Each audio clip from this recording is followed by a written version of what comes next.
Bienvenue dans l'épisode 3 consacré aux fonctions de recherche. Dans cet épisode, l'objectif est de comprendre les fonctions de recherche de données verticales et horizontales sans affichage de données erronées. Les fonctions de recherche permettent de rechercher des informations dans un tableau de données. Elles permettent de faire exécuter au tableur une recherche dans un tableau de valeurs et de renvoyer la valeur trouvée dans une cellule déterminée à l'avance. Nous allons tout de suite donner un exemple.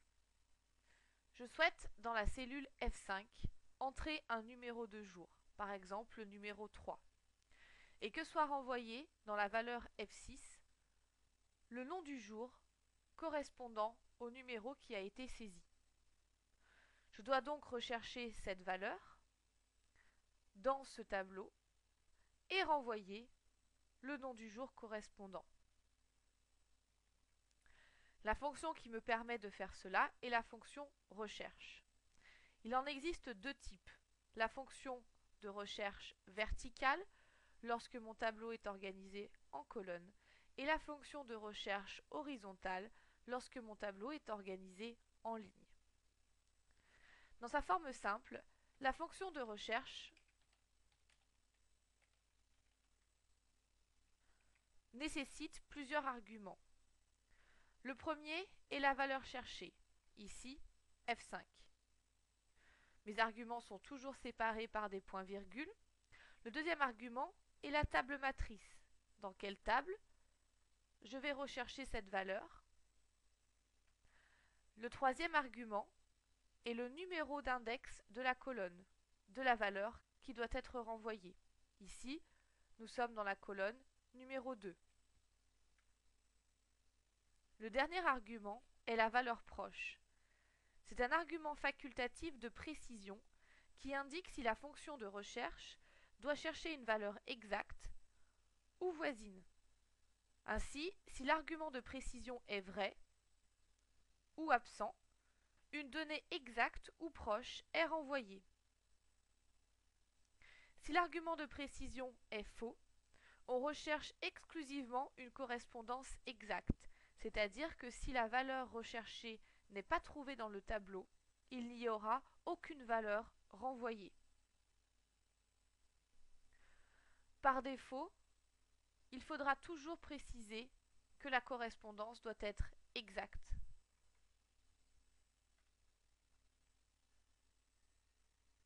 Nous renvoyons donc le nom du jour du numéro 3.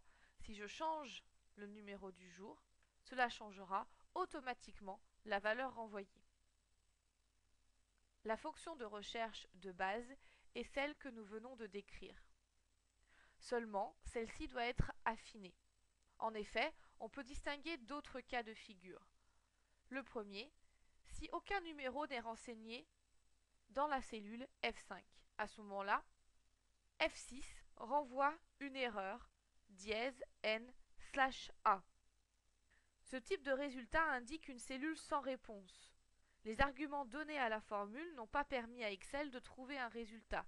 Il s'agit d'un cas d'erreur. Avant d'exécuter la fonction de recherche, nous devons donc vérifier s'il existe un numéro en F5. La fonction qui permet d'effectuer cela est la fonction est vide. Est-ce que cette cellule est vide? La fonction renvoie vrai si c'est vide et faux si la cellule contient une valeur. Ainsi, notre fonction recherche ne doit être exécutée que si la cellule F5 n'est pas vide. Nous allons imbriquer une formule avec trois fonctions, si, est vide et recherche. Nous nous posons la question de savoir si la cellule F5 est vide. Si c'est vrai, je ne fais rien. Mais si c'est faux, à ce moment-là, j'effectue ma recherche. De la même façon que tout à l'heure, la cellule F5, recherchée dans la table de matrice en renvoyant la colonne numéro 2, avec une correspondance exacte. Je ferme ma recherche et je ferme ma condition.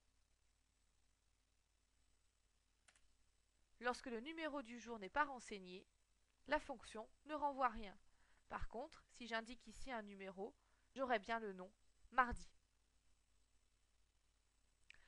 Mais deuxième problématique, imaginons qu'une valeur soit bien renseignée dans la cellule F5, mais qu'elle ne corresponde à aucun des éléments présents dans la colonne A.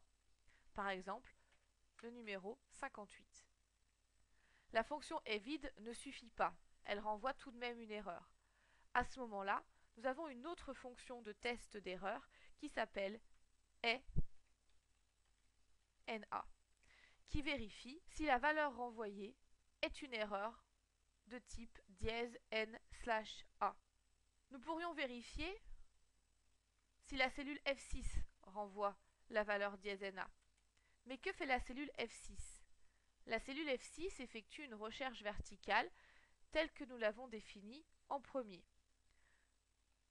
Je copie cette formule puisque finalement, nous allons vérifier si la valeur renvoyée par la recherche est une valeur en erreur ou pas.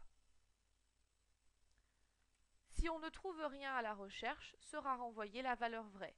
Si une valeur exacte est renseignée, à ce moment-là, sera renvoyée la valeur fausse.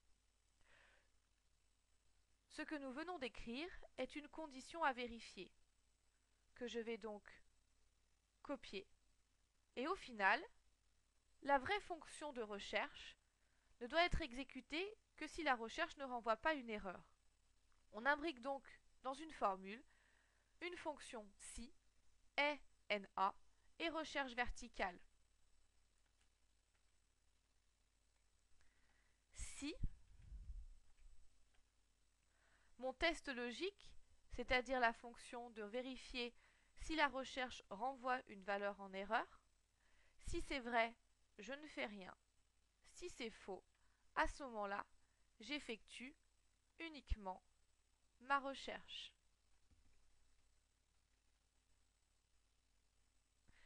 Et je ferme ma condition. Une fonction de recherche de premier niveau s'écrit comme en cellule F6. Seulement, elle ne prendra pas en compte les renvois d'erreurs. Une vraie fonction de recherche doit être écrite de cette façon, en vérifiant si le résultat de la recherche renvoie une erreur. Si c'est le cas, nous ne faisons rien. Sinon, nous pouvons effectuer réellement notre recherche. Nous allons complexifier encore un peu pour donner toute l'étendue de l'écriture de la fonction de recherche. Dans notre tableau de données, pour chacune des valeurs cherchées, correspond une valeur à renvoyer. Il se peut que dans certains tableaux, il n'existe pas de valeur en face d'un numéro à rechercher. À ce moment-là, si je tape la valeur numéro 3, la valeur renvoyée sera égale à 0. Je préférerais à ce moment-là indiquer soit un message d'erreur de type non trouvé. Il faut donc vérifier en plus si la valeur retournée est vide ou non. Nous rentrons ici dans une formule réellement complexe puisque nous allons imbriquer d'autres fonctions supplémentaires. En plus de la fonction ENA, nous allons vérifier si la recherche renvoie une valeur vide ou non. Je vais ici ajouter un deuxième test logique à l'aide de notre fonction OU. Je vais d'abord vérifier si la recherche renvoie -NA ou si ma recherche renvoie une valeur vide. La fonction est toujours la même, je recherche ma valeur dans le tableau en renvoyant la colonne numéro 2 avec une correspondance exacte. Je ferme ma recherche, je ferme ma fonction EVID et je ferme ma fonction OU.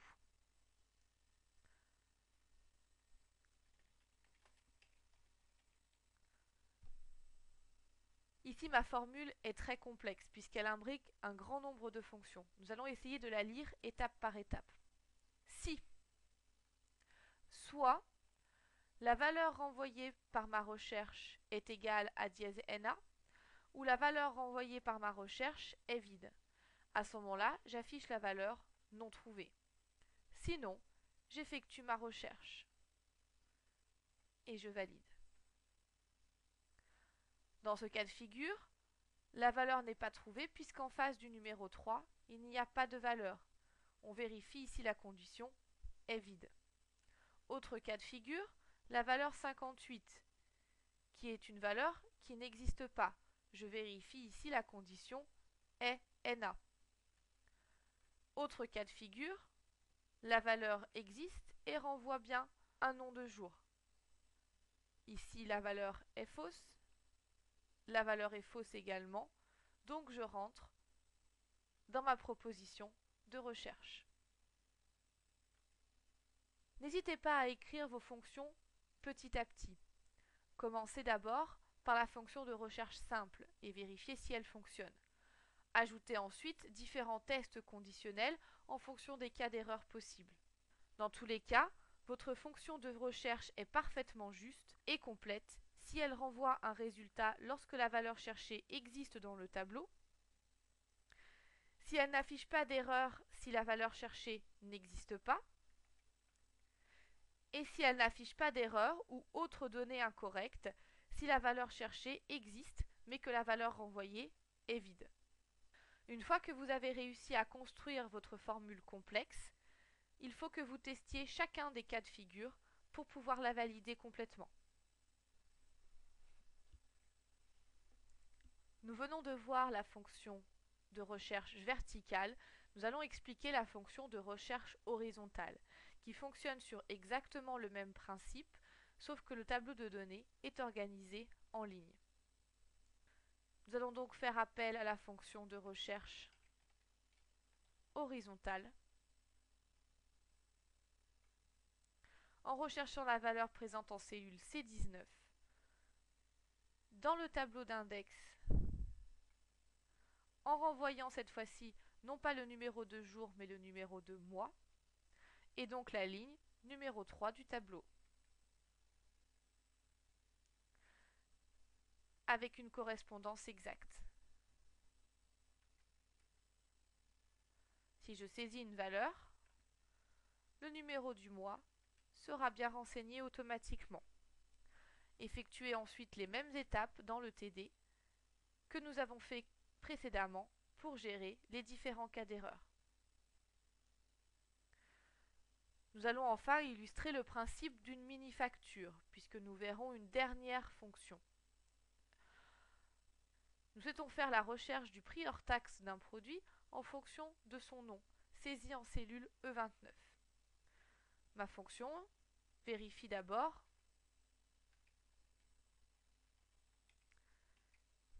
si la valeur renvoyée par la fonction de recherche verticale de la valeur cherchée en E29 dans le tableau matrice suivant en renvoyant le numéro de colonne numéro 2 avec une correspondance exacte.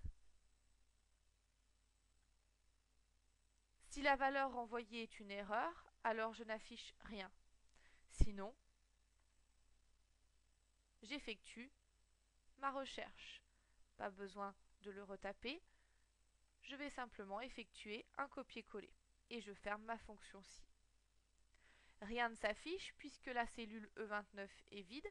Par contre, si je rentre le mot brosse, j'aurai le prix hors taxe correspondant qui s'affichera automatiquement. Je souhaite commander 58 unités. Opération simple de total qui consiste à faire l'opération de multiplication du prix hors taxe par la quantité. À première vue, notre mini-facture semble correcte. Simplement, si je teste en supprimant le nom du produit, j'aurai alors une erreur de type valeur. L'opération demandée ne peut pas être calculée car le type de valeur donnée en argument n'est pas compatible avec l'opération. Je souhaite ici multiplier la quantité par un ensemble vide, ce qui n'est pas possible pour Excel. Je vais utiliser une fonction très simple qui s'appelle si erreur. Je vais tester pour l'opération que je souhaite effectuer si celle-ci renvoie une erreur ou non. Si ce n'est pas le cas, elle écrira le résultat de l'opération. Sinon, je dois écrire l'expression que je souhaite renvoyer en cas d'erreur, ici, un ensemble vide. Si le prix unitaire n'est pas inscrit, le total ne sera pas calculé. Par contre, si je rentre le nom d'un produit, à ce moment-là, ma formule marchera parfaitement.